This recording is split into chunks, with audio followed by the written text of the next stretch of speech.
Hello, lovely learners. Welcome back to A Life Learned. I was actually going to take this week off of updates because I haven't made a lot of progress, but I've made some executive decisions, so I figured I'd just take a quick sec to let you guys know that I've learned that there are a lot of different ways to approach the issue of lack of accountability, lack of transparency, and specifically no metrics being tied to social assistance allowances. Um, Lots of different ways. And another thing I've learned is that even though they're very similar and they're run in similar ways and they're under the same um, laws in some ways, the Ontario Disability Support Program is run by the Ministry of Children, Community and Social Services, whereas Ontario Works is actually much more run and administrated by different municipalities. Um, so, and it like ODSP is also somewhat run by the municipalities, but in this way they're really separated in their administration. So once again, I am like splitting my approach where I'm currently chasing the ODSP side of it, and then once I get things moving with that, I'm going to start figuring out how I can chase the OW side of it. But to be specific, I've decided I'm going the human rights violation road, especially with the recent announcement by the Ford government that they're making things 10 times worse. Infuriating. I just can't even begin to explain how that made me feel when I read that article. I'll list it below for anyone who hasn't seen it, but basically, they've announced that they're restructuring OW to try and make sure or to try and establish a way to get people who medically can't work to work. And I'm just like, how does that not in itself say ableism and we don't care that you're disabled and also screw ODSP, let's just all make it welfare again. So I'm mad, to say the least. I'm absolutely fed up with the bullshit. And yeah, that's why I'm deciding to go the human rights violation way. I just haven't figured out whether it's going to be like taking an individual case for myself with a lawyer to the court, and not just for my concerns but to change the policy in general, or if I'm going to be pursuing it through the Human Rights Tribunal of Ontario.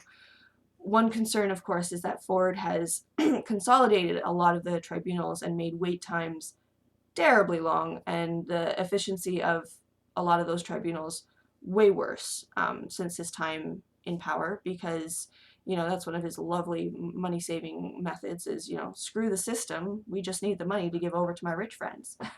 So anyway, I know I sound very political and I hate that. But my point is, I really wanted to let you guys know is that we're going the human rights violation way, and the only thing I haven't figured out is like exactly how to do that. So I've applied at the Law Society of Ontario for a free 30-minute consultation with a lawyer that they recommended to me. So hopefully she'll be able to give me advice on what way to go.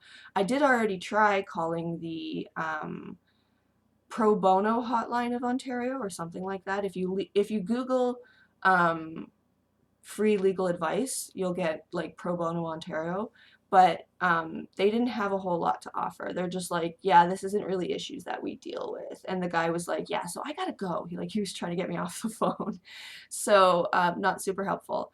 But this looks like it will be helpful because it's like 30 minutes of an actual lawyer's time, and they found the lawyer based on the inputs that I put for what I'm looking for in terms of help. So hopefully she'll have some more advice for me. By the way, also I've learned that what I'm pursuing is specifically administrative law. So probably going to be a long process. I don't, or rather, I wouldn't be surprised if this takes years, but I'm starting the process is the point. So I don't know if it'll look better to have multiple claimants. So if anybody's on ODSP and wants to join me in the case, like feel free to let me know in the comments or send me an email with your information. But otherwise, I'm trying to champion this for all of us. And as soon as I get things rolling and I feel confident that things are being pursued on the ODSP side, I'm immediately going to be switching over and figuring out how to address and approach the OW side. So again, I'm not stopping, and once I get those things handled, I will be jumping back over to the CERB thing, but I'm only one person. I feel like I'm the only one pursuing this, and I'm learning that there's a lot of divisions in the way everything's handled, so you gotta go about it the way that they've got it set up, right? So yeah, that's the brief update. I'll let you guys know next week how that consultation went and exactly which way I'm going with the case, and we'll see what happens from there. If you guys have any advice on anything to do in terms of pursuing it as a human rights violation, please feel free to let me know. I mean, I've been doing lots of research on Ontario human rights and Canadian human rights and how that all applies. And we definitely have a case here. It's just a matter of like finding someone to take it up and figuring out, what the best path is, whether it's the tribunal way or the court's way. So we'll see. I'll let you know next weekend. In the meantime, I'm always open to advice, as I said, and otherwise please do join me again next week or sometime soon where I try again to share a little something I've learned or experienced in life.